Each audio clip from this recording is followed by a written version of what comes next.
हमारे मुख्यमंत्री जी को अधिकारी बेवकूफ बना रहे हैं, उसके लिए बहुत बहुत बधाई उनको। आप तो गए होंगे, नहीं गए मैं कुंभ में? हाँ, आप तो नहीं जा पाए होंगे।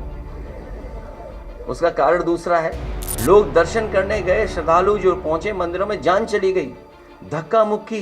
बीजेपी के लोग अगर गलत शब्द इस्तेमाल करेंगे तो समाजवादी पार्टी के लोग भी उसी तरह का जवाब उनको देंगे कि समाजवादी पार्टी ने जो जो शिकायतें की हैं, एक पे भी कार्रवाई भारतीय जनता पार्टी ने नहीं की है।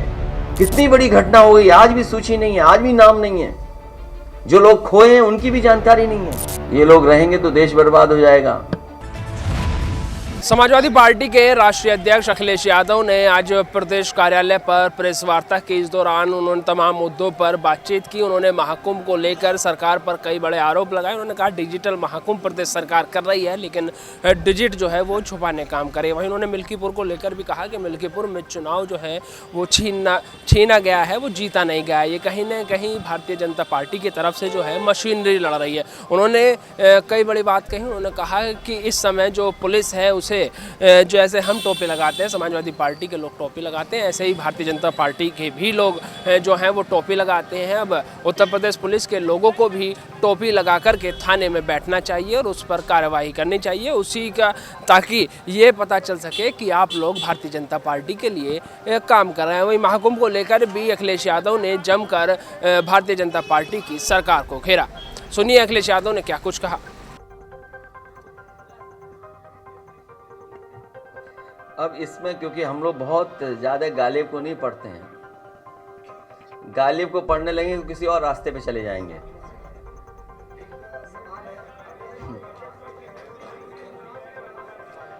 मुझे या मेरे साथी जो सवाल पूछ रहे हैं, नहीं ठीक है, कोई बात, अपना ठीक कर देना।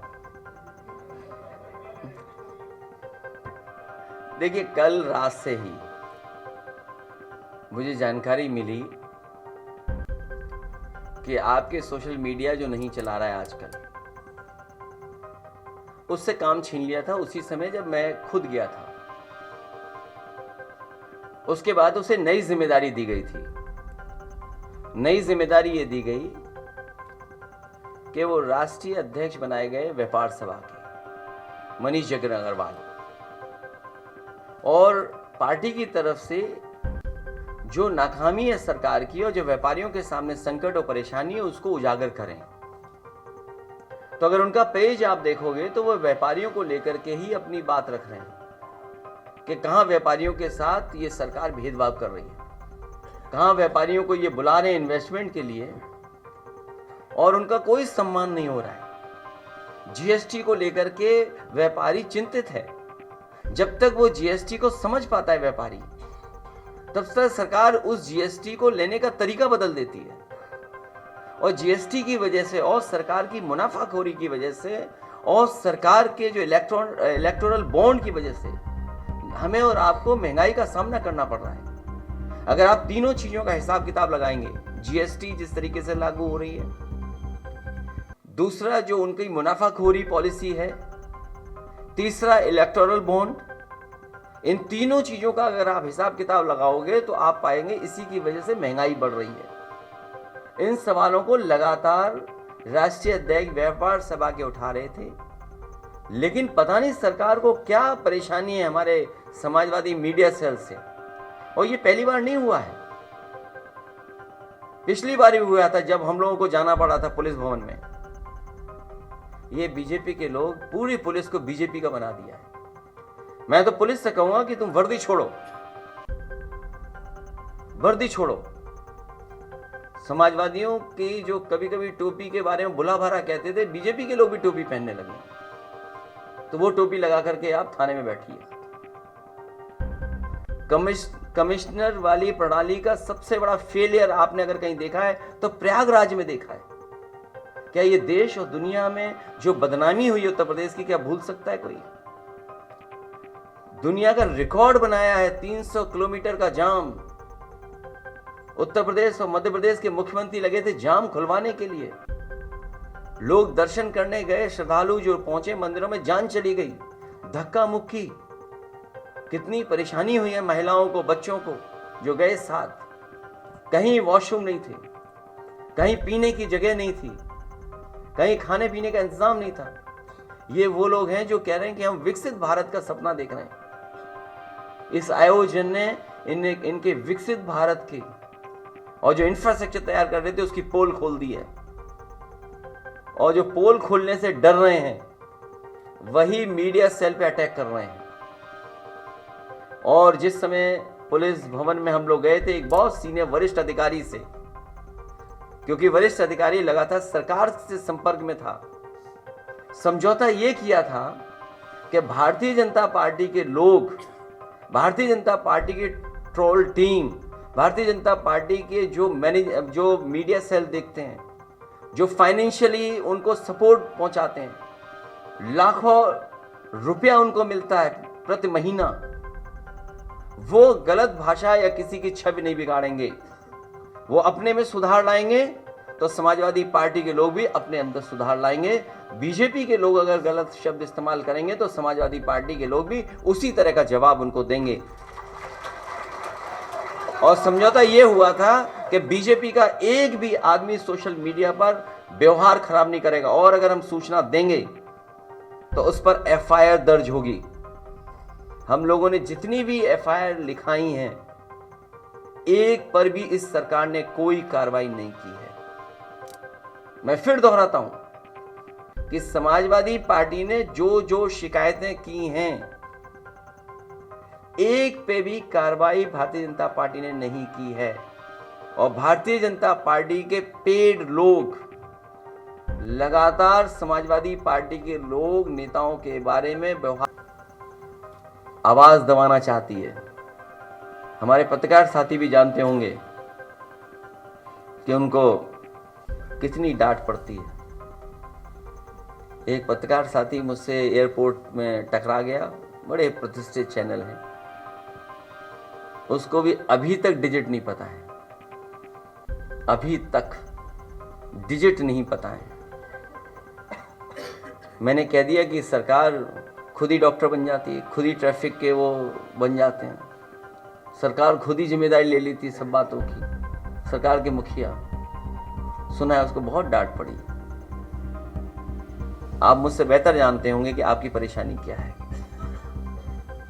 क्योंकि सब चैनल कैपिटलिस्ट लोगों के हाथ में चले गए। कोरोना कोविड के टाइम्स के बाद से आपका वेतन नहीं बढ़ा है,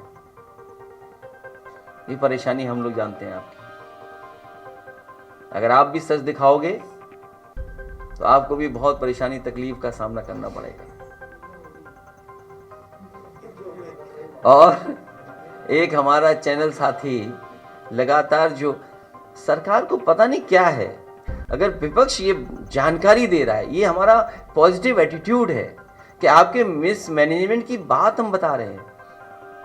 अगर हम उनको जानकारी दें उसमें भी परेशानी है उनको। अगर बताएं कि ये कमी रह गई है तो परेशानी है। आपने कहा था 100 करोड़ लोगों का हमारे पास इंतजाम है, वो सब रिकॉर्डेड है। आज के समय पर कोई भी चीज आप छिपा नहीं सकते हैं। आपने कहा वो रिकॉर्डेड थी। सोचिए 100 करोड़ का आपने इंतजाम किया हो और आप पे कुछ करोड़ संभाले नहीं गए। कितनी बड़ी घटना हो गई, आज भी सूची नहीं है, आज भी नाम नहीं है। जो लोग खोए हैं उनकी भी जानकारी नहीं है।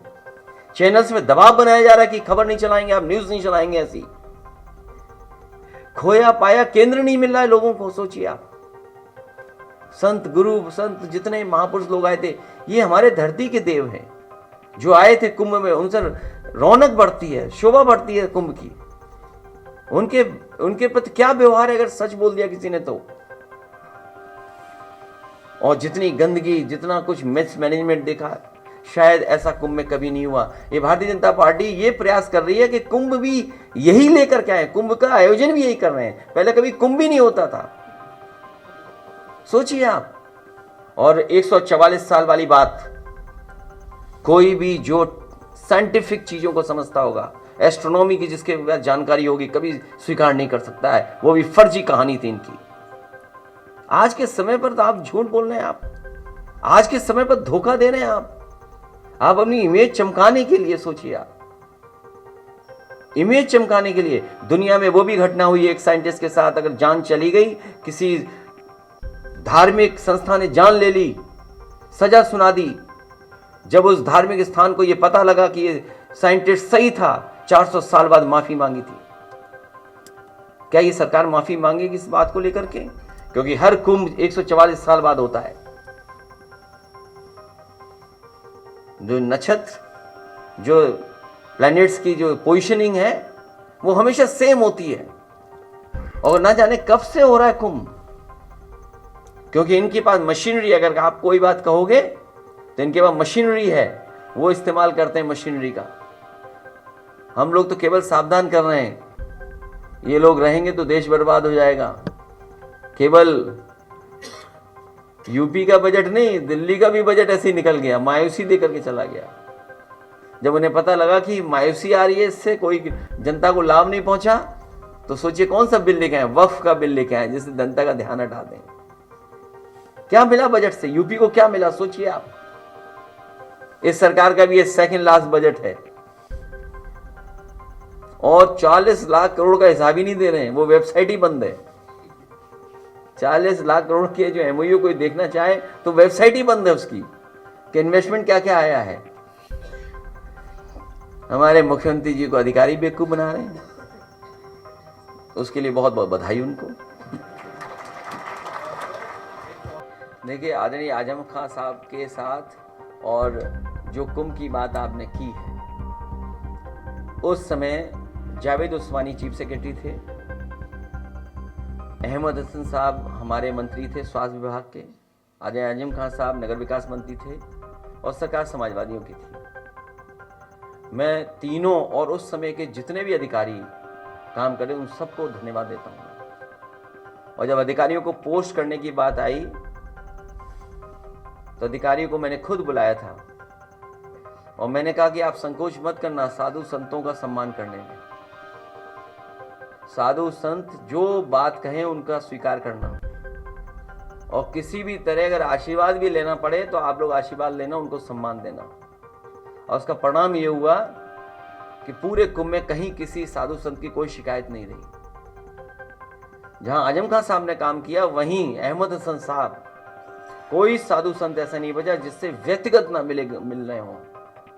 और मैंने उनसे कहा था कि आप जो साधु संत उसमें कहें उनकी बात तुम खुद स्वीकार कर लेना। और मेला अधिकारी को मैंने कहा कि जो ये कहेंगे वो आपको काम करना पड़ेगा। उसका परिणाम है कि कुंभ में कहीं शिकायत नहीं हुई।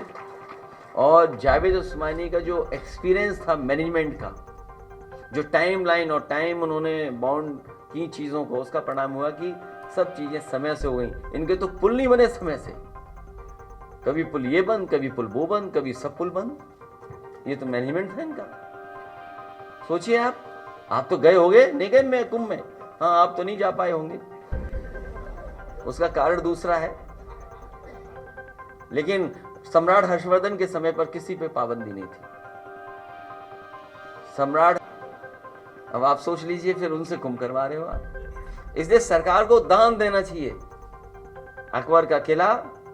और इस समय भी अगर फौज का सहयोग लिया जाता तो व्यवस्था इतनी गड़बड़ नहीं होती। पूरी फौज वहां पर है, पूरा एरिया है वहां पर अकबर किले का।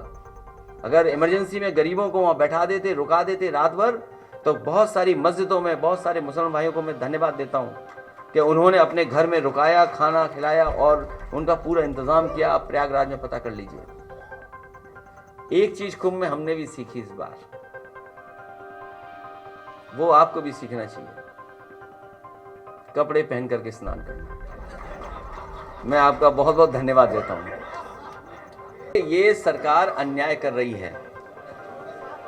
ये सरकार को मैं कहना चाहता हूं, मिल्कीपुर में एक विधानसभा में तो आप बेईमानी कर सकते हो, लेकिन 403 में 420 की नहीं चलने वाली है। 403 विधानसभाओं में इनकी 420 नहीं चलेगी। ये जनता उत्तर प्रदेश की देख रही है। मैं आप सबका धन्यवाद देना चाहता हूं। बहुत बधाई आप सब लोगों को। बस हो गया। व्यवस्था खराब। अखिलेश यादव ने साफ तौर पर महाकुंभ को लेकर सरकार को घेरा, वहीं मिल्कीपुर को लेकर प्रशासन पर भी निशाना साधा है। कई बड़े आरोप अखिलेश यादव के द्वारा लगाए गए हैं। वहीं एक बार फिर अखिलेश यादव ने वो बात दोहराई है, उन्होंने कहा है कि महाकुंभ में मौतों का आंकड़ा छुपाया जा रहा है। बहरहाल इसको लेकर के भारतीय जनता पार्टी क्या जवाब देती है, ये देखने वाली बात होगी। लखनऊ से कैमरा पर्सन बलराम के साथ नावेद माजिद, NTV निष्पक्ष। देश विदेश की ताज़ा खबर पाने के लिए हमारे चैनल NTV निष्पक्ष को सब्सक्राइब करें व बेल आइकन दबाना ना भूलें।